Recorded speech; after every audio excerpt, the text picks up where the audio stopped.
He's got the musicianship of Bob Marley and James Brown combined. He's got a vocabulary for the people and against the government with a truly educated stance, but spoken in the voice of the people without dumbing himself down. On my recent trip to New York, I had a chat with the legendary Rich Medina. Rich is a global DJ, record collector, producer, entrepreneur, plus more.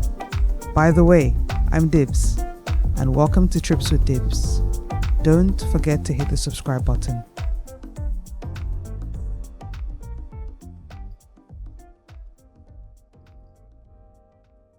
Thanks for being here, Rich.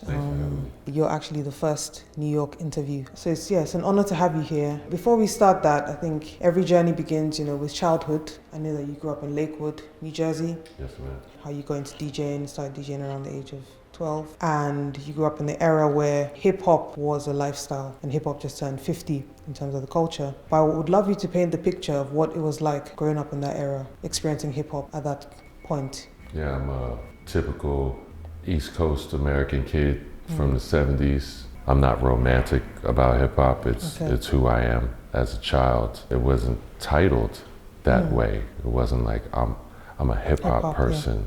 Yeah. It was just a group of different codes of ethics that people like myself and people who inspired me to become part of the lifestyle would practice every day.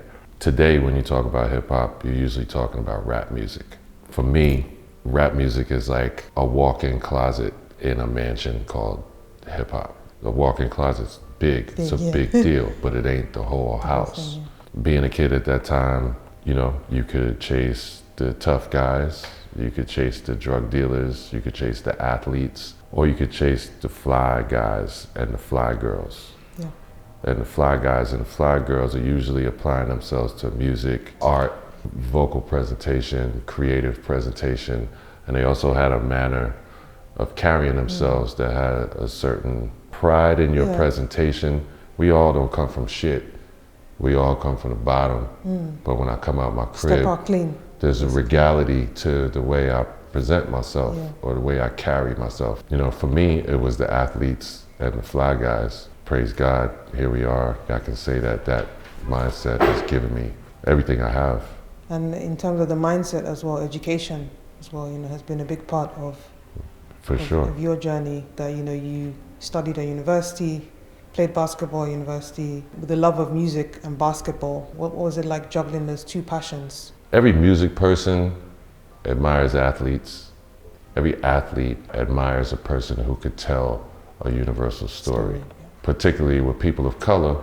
All the rappers, some of them are also athletes, but their creative presentation outweighed that for them for whatever reason, and vice versa. There's a lot of athletes who adhere to the constructs of the culture that the culture didn't present them with an opportunity to find their future or feed their family with it. So they just adhere to it as a source of inspiration. Sure. So there was no juggle. In the park when we're playing ball, we're listening to the hottest records of the day and the hottest DJs of the day. So there's always like this, a mesh. There's a relativity between the two because it's all about rhythm, cadence, rehearsal. And individual style as well. And being an individual within a team. And after you studied at university, college as you call it here, you graduated and then you went into industry. But at some point you had to go back to music. And DJing. I think most people, they talk about the journey of that as I was here and then now I'm here. But there's this big in-between section when you're chasing a dream, where you're making that a reality and you're going through that big transition. And with all the things you've achieved, I'm always curious about what was that segment like for you? The music and school and sports were always related for me. If I put it in a fighting analogy, some people go through their life boxing and then something happens and that boxing career hits a ceiling. So now I'm gonna try Muay Thai. Now I'm gonna try wrestling. Now I'm gonna try jiu-jitsu. For me, I was dealing with all of those disciplines all along. So they were always an option because I was always encouraged by my family in particular to exercise your options. Think about everything that's in front of you. You have, the first kid of my mother's first child born post civil rights era. Imagine, I was born in 1969 in New Jersey, in the North. On paper, that's not Klan country, that's not slave country, but 5 black men were hung in my county within 6 months of my birth. So the freedoms and the space that I had to move around, and I could be out past a certain time of day. We didn't live in a sundown town. I could walk in the front door. I could vote. If I was of age, I could shit on the same toilet as a white man. Those restrictions no longer exist. Those things are gone. So my family, being a tight-knit family that it was at the time, was always encouraging me to pursue everything. Look at the whole thing in 360 degrees. Don't just take the first shirt that you try on off the rack. Try on 10. Think for yourself. Think for yourself. Be individual. Give yourself an opportunity to make a decision that can be sustainable. So that's also an enormous component of the question you just asked. Not only this question, is that support and encouragement. I look at my upbringing as well. I grew up in Lagos, Nigeria, and had the same kind of approach with my parents. They always encouraged me, like, try anything you want to try. And that came, from music, from arts, from science. My background is technology, and now I'm in the music creative world. And growing up, I'd always be riding in the car. And I remember my mom, she had this tape she would always play. Each track was maybe about 10, 12 minutes long. And it would start, just start with the beats coming in, instruments are coming in, and then the message would come in. And that is the great Fela Kuti. So growing up in this environment, and for me to learn later on that there was a movement across the pond and someone was spearheading this movement of introducing Afrobeat to the diaspora on this side, it was really remarkable. And that person was you, in the sense of already in your 20s, you discovered Afrobeat and the message of Fela. So could you paint the picture of what that experience was like for you? I've been collecting records since middle school. I come from a quintessentially Black American family. Love that. There's a gospel dynamic in our family where there's none of that devil music being played in my grandparents' house. No secular music. And then there's my sister, who's 18 years older than me, who was a pretty clever girl in her day, who was completely steeped in the secular music of the day and participating in show culture and performance culture and the first time I saw Earth, Wind and Fire, I was a child. My sister took me. The first time I saw Shaka Khan or George Benson or James Brown, particularly important in connection to Fela. So growing up in that space and understanding what the Black Power message is about, understanding what colonialism is about and how that's affected my family and people that look like me. When I got to Cornell University, I took on an Africana Studies minor, and I learned even more about my culture through people like Professor James Turner, Professor Loxley Edmondson. So here comes 1992. I was dealing with a record dealer named DJ Train.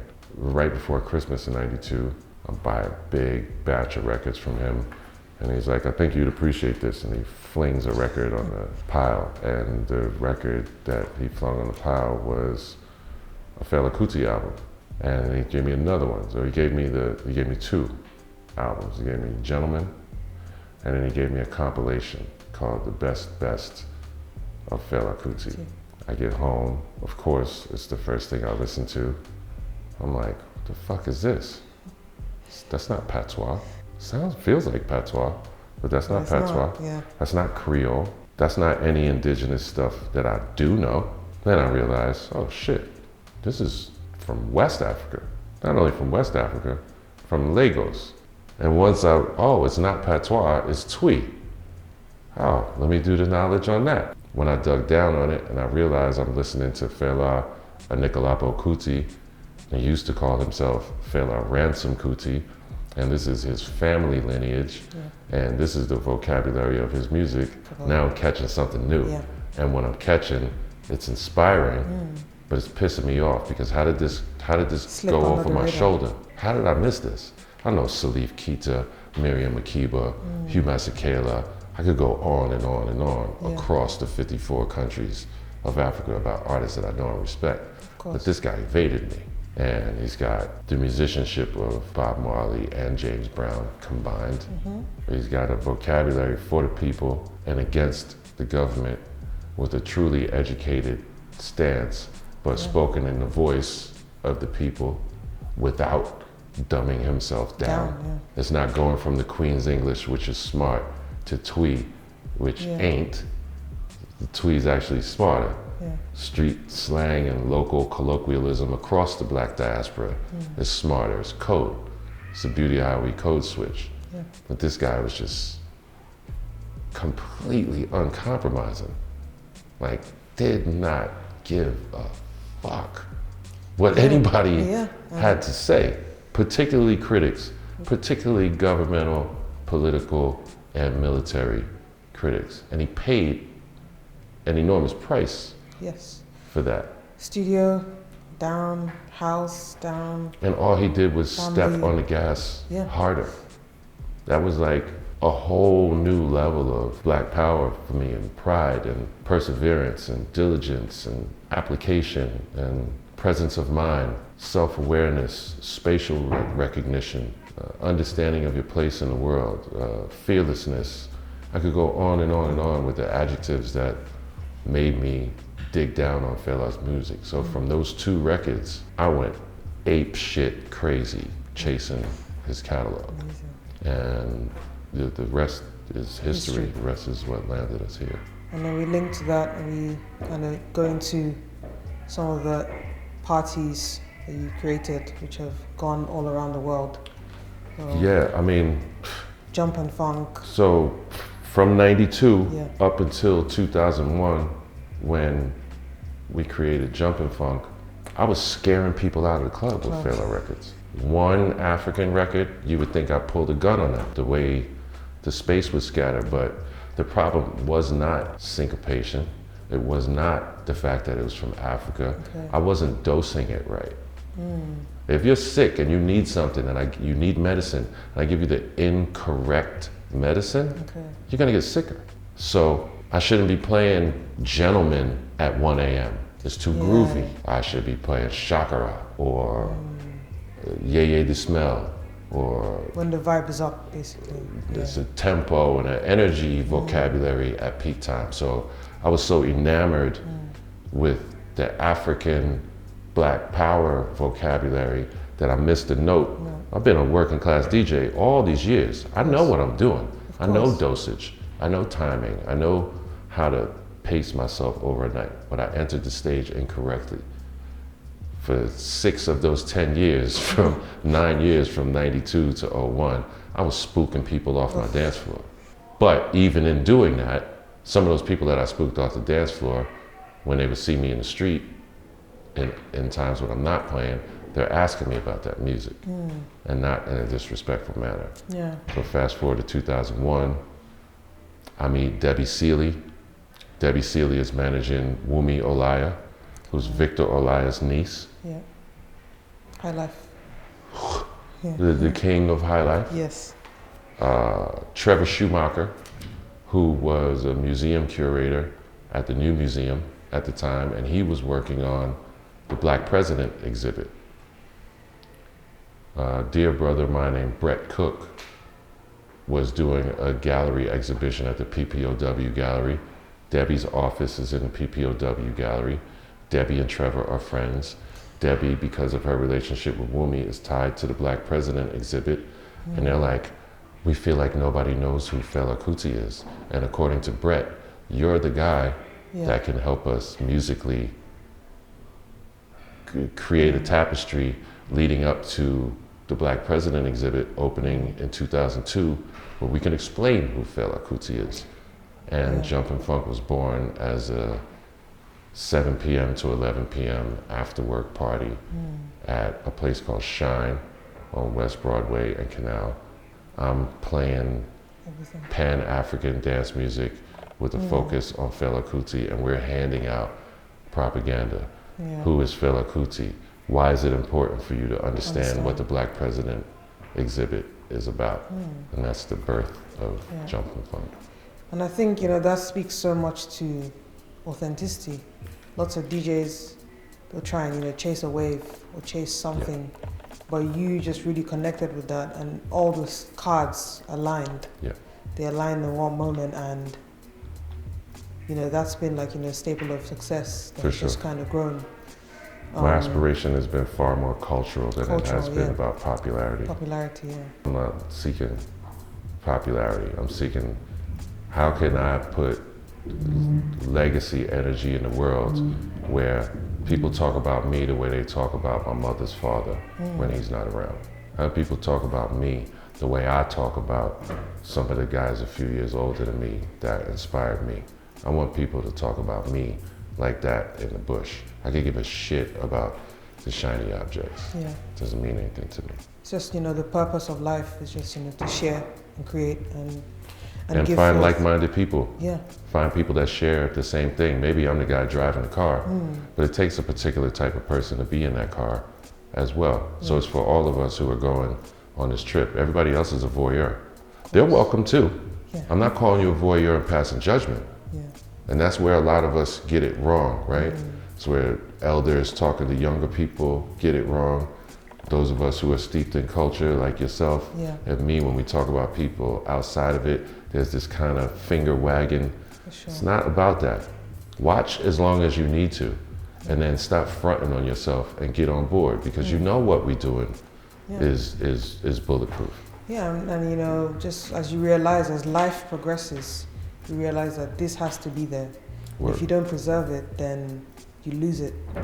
And if you don't preserve it, create the right environment for it to thrive, present it in the right way, it all disappears.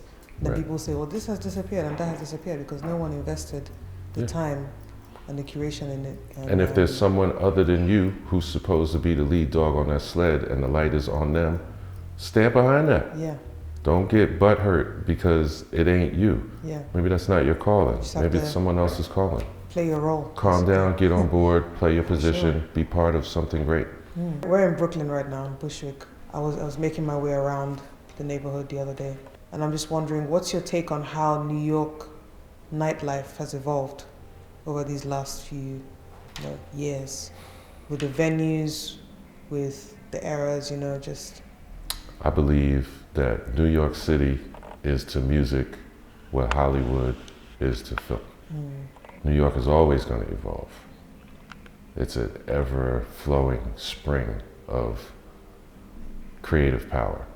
One of the strange things that's happened in New York over the last decade is that the vocabulary of rent control is decreasing, and the amount of discretionary income that's coming into the city, whether on the development side of it or on the consumer side of it, now outweighs the amount of everyday people who are here. There's an old joke with those of us that have been around for a long time that would say, no good art is made in expensive rent. So on the surface, New York City has become more of a consumer marketplace than a maker's marketplace, whereas in the 80s, 90s, early 2000s leading up to now, there was still much more of a blue collar, hungry, gritty, go get it, this is our own little regional, geographical thing that belongs to us. When the developers and the new money came in, there was a window of time where popular things, commercially loud things, began to outweigh began to feel like it outweighed the validity of the underground. Because if it's underground, it's not big enough, it's not commercial enough. This new model of success is being presented to the world now. But that's where the ideas come from. That's right. A good old resilient New York City has shown up as its true self. Sure. In the midst of all of this big commercial pop stuff happening, there's still an enormous importance to your day-to-day resident DJs. The new wave of popular disc jockeys, I don't envy the fact that they have to make their way inside of a soundbite. I'm doing all-nighters. How can you trust me if you don't hear me work for 4 to 6 hours at a time? Can you really develop trust with me in a 2-hour slot? It might take me an hour and a half to get comfortable. To get into it, yeah. And I might not be giving you my full self that first hour and a half. So I feel very blessed to have cut my teeth in the resident DJ space where the night is mine to curate. I'm gonna tell you a story over the course of 5 to 6 hours, and hopefully it's cohesive. Hopefully I can make it 360 degrees, or I can make it enough of a circle where you can fill in the remainder of the circle with the energy that you're sending back to the box. Yeah. I think what's most interesting about your journey is you've also had your parties travel to different locations as well. I think not enough DJs do that with the new era is like focused on getting bookings in the city versus taking what you have and spreading the message over there and, you know, influencing that. So this obviously... That's a big point. Yeah. That's a big point. Looking to get bookings. Looking to get bookings is a very noble pursuit as an artist. Again, I'm not going to be condescending about that, but let's draw the line between the two. The person that's chasing bookings wants to also be seen where other people who are considered credible are working. As a resident, you're making something out of nothing. Sure. I start this Wednesday night party at a room no bigger than this, driving from Philadelphia to New York City for $250. But I'm trying to build something here. Yeah. So I got this little plot of land. Every week, I bring another piece of wood. I bring another piece of concrete. I bring another hammer, another drill, another saw. 6 weeks of that, shit, I can start building a foundation. And people start to hear the noise from outside. People see the construction. They see me leaving that place with sawdust and dirt all over me. What is this guy doing? Yeah. And he's not asking anybody for anything. He comes in, he does his work, he's on his way out. I'm curious. Then they get there and they're like, holy shit, look at what this motherfucker is building. This is dope. Yeah. I would have never thought of it. It's a strange way to go about it to me because I follow these commercial constructs. Here comes this non-commercial thing. Whoa, that's interesting to me. Yeah. I wonder where he's gonna be 3 months from now. I wonder where he's going to be in a year. 5, 10. That person ends up being the lifeblood of my business because I earned their faith and I earned their trust through an honest curiosity.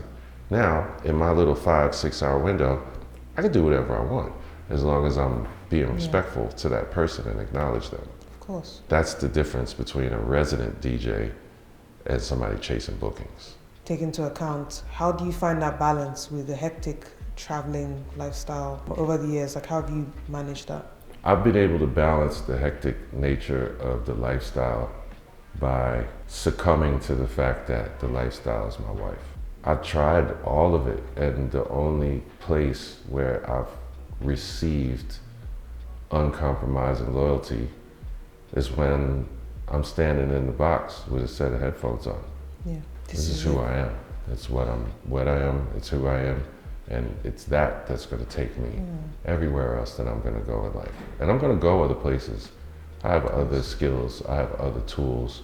I have fantastic people in my life who really support my perspective and my vision and the way I go about my work. And I'm gonna be able to show other facets of myself in time. But I'm not done with this. Of course. In some ways, I feel like I'm just getting started. And kind of leaning into that, we're here in New York, but if you take a flight a few hours away, you go to Miami, and learning about like Dante's HiFi and that venture of, you know, setting that up. Dante's is a perfect example of what's next for me.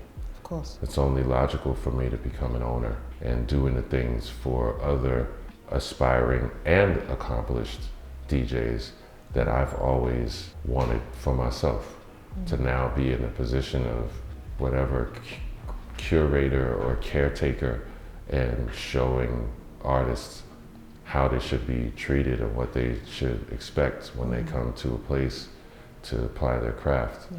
It's really important because, you know, I think DJs often think of the career in one lane. You're out there, you're traveling the world, you're playing gigs, but we forget that, you know, this is music, this is culture, and there's so many other places where you can impact with the knowledge that you have. So it's great to see an example of that with Dante's HiFi. But what do you think about the current state of DJing? I think that the firewall to professionalism has become a speed bump. You want to be in the military, go to boot camp. Yeah. You want to go to college, take an entrance exam. You want to be police, go to the academy. Yeah. You want to be a chef, go to culinary school. There's a firewall. Yeah. You got to go through some shit. What you got to do if you want to be a DJ? Just Apple Store, iTunes, yeah. Serato Store, watch a couple YouTubes, Controller. make some buy a controller, Yeah. make some content, Some blends, just blends. go somewhere, play music for a place, possibly for free, possibly for very, very, very low fee Yeah. for the opportunity. Have 3 people there with cameras, capture all that, do a beautiful recap video, and you're in the field. I was 20 at a point. I was a young kid with the new information, and somebody 10 years older than me was got a little bit fat and happy, got a little lazy, stopped doing the hard work that they did. And here I come with all this energy and all this hard work, and I passed this guy. That still happens. Yeah. That could happen to me tomorrow. It could happen to anyone. I know where I'm at in the pecking order. I know what the pecking order looks like around me. And I'm still out here guarding my grill, protecting my space. But I'm doing that via practice, via my relations in the industry, via continuing to dig, via not only embracing my authentic analog self, but moving forward with the technology, Sure. embracing the technology. How do you stay in shape? You mentioned practice, the love of the craft, but I feel like, you know, there must be more to it. There's a whole bunch of 25 to 35-year-old guys and girls out here who are really doing their thing, who are really on the right trajectory towards becoming stars in and of their own right. And I like to go to their gym and watch them work out and ask them questions and help me understand. You know, I ask a 30-year, I'm 53. I'll be 54 in less than 2 weeks. Happy birthday. Every time, thank you. I go to a 25-year-old guy and I'm like, humor me. Give me 5 minutes of your time. When you look at my Instagram, do I look like I'm an older guy trying to keep up with something? Am I missing the note? No. And if I'm not missing the note, thank you for telling me that I'm not missing the note, but what could I do better in utilizing this new tool? Because this ain't where I'm from. I think I'm pretty on it. I think I'm in a good place, but every time I talk to a person half my age who has seen me work, and then I talk to them about the way they behave on the internet, and I admire that work the same way they admire my craftsmanship in the box. I'm adding 10 years to my career every time I develop a relationship. You know what this means? I'm actually 31, so this means that the next time you're in London, you have to come down to one of my parties. You stuck now? Yeah. You should have never let me in. I'm like gonna roaches. have to have Rich Medina, Motherland, or Glowed Up. Absolutely. For sure. I really enjoyed this chat. Me too. And thank you so much for coming. Thank you for having me. Your first trip to Dibs New York interview. Amazing. Yes, thank you. I hope it lives up to of course. the other interviews. Most definitely. Thank you so much. Awesome. Thank you. Thanks for having me.